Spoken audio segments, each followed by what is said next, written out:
The small intestine is another classic example of the overall organization of the four layers of the gastrointestinal system. Like most other gastrointestinal organs that have a lumen, we have a mucosa, we have a submucosa, we have a muscularis, and we have a serosa. The reason why I said serosa for small intestine is virtually the entire small intestine, jejunum or ileum, uh, is covered by peritoneum and is intraperitoneal. So if you look closely, you may see some mesothelial cell linings on the surface, which I hope we will see. Otherwise, let's review the classical layers, and it really doesn't matter where we start. Also, I don't think it's really that important that we differentiate histologically between ileum and jejunum. Let's just say there's a few subtle differences. And of course, the main one is that the ileum has more submucosal infoldings. I'm sorry, the jejunum has more submucosal infoldings called plicae, but the ileum has more lymphoid tissue in the submucosa, often referred to as Peyer's patches. Let's run it down, and logically, let's go from the lumen to the outside.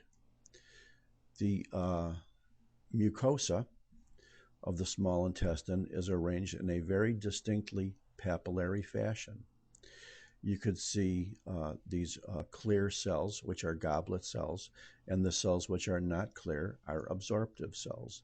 The chief job of the small intestine is absorption, so there is an abundance of absorptive cells. As you go further down, you'll get more goblet cells. So generally, there's more goblet cells also in the ileum relative to the jejunum.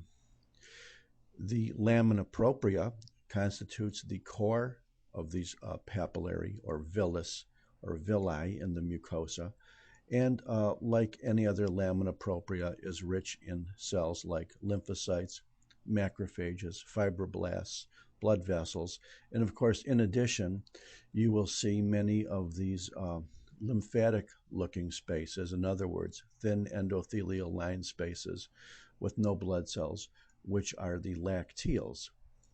So here is a goblet cell of the epithelium of the mucosa. Here are some absorptive cells. Here's the lamina propria. Here are the various connective tissue and lymphoid cells of the lamina propria, such as macrophages, lymphocytes, plasma cells. Here, perhaps, is a small either blood vessel or lacteal. And here we are traveling now further into the deeper parts of the mucosa. And we can see pretty much the same type of arrangement. We see a lot of lymphocytes here. And we are now very close to the end of the mucosa. And that's why we're starting to see some lymphoid patches in the submucosa, which are very, very, very abundant. What you see here is probably a remnant of a muscularis mucosa, or perhaps a little dip of submucosal connective tissue. I really don't know yet. I suspect it's just the fibrous connective tissue. Here is the connective tissue of the submucosa. Here is a secondary lymphoid nodule or lymphoid follicle in the submucosa. Notice these extend into the mucosa as well. Here is the relatively loose pink connective tissue of the submucosa. Here are some blood vessels and/or lymphatics. Also note how easy it is to confuse spindly fibroblasts of submucosal connective tissue with spindly nuclei of smooth muscle cells. Only a trichrome stain can basically solve the difference in many cases, because the collagen will stain bluish green and the smooth muscle fibers won't. You know these are circular fibers because they are spindly when we cut the colon transversely to the axis, and you know these are longitudinal outer fibers. You know occasionally you'll see little connections of neural or ganglion looking cells between the longitudinal and circular layer, which represent the myenteric plexus. Notice we have some connective tissue of the serosa, blood vessel, artery, vein, fat, connective tissue. And last but not least, these tiny little cells all the way out on the surface are the mesothelial cells, like here, possibly here, but definitely here.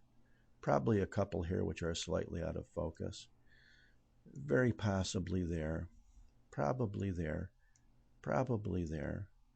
And this is what makes it a serosa, or a peritoneum, or a visceral peritoneum, rather than just a connective tissue adventitia. Let's go back in. Mesothelial cells, serosal connective tissue, outer longitudinal muscle fibers, probably a couple of nerve cells in the myenteric plexus, circular, spindly arranged smooth muscle, submucosal connective tissue, some blood vessels in the submucosa. There's an artery. There's probably a vein there and there. There's some lymphoid tissue. Whenever you get a lot of lymphoid tissue, you know that you're probably in an ileum rather than a jejunum. There's an extension of submucosal connective tissue, possibly to form a plica, Plica, circularis, which increases the mucosal surface area. This is the mucosa now, because you could see the glands, you could see the lamina propria. You may see a little few smooth muscle bundles of the muscularis mucosae. And last but not least, we're still in the mucosa. We could see goblet cells, we could see absorptive cells, and we could see at the very, very surface these nice, perfect little villi. We can't really go any further, but I can guarantee you most of these cells are plasma cells and lymphocytes, macrophages. And that's either a capillary or a lymphatic. That's either a capillary or a lymphatic. That's probably a lymphatic. But if it has a blood vessel in it, I'll change my theory. And the rest of this stuff is what we call caca, and you could even see the tiny bacterial rods as well. Thank you very much.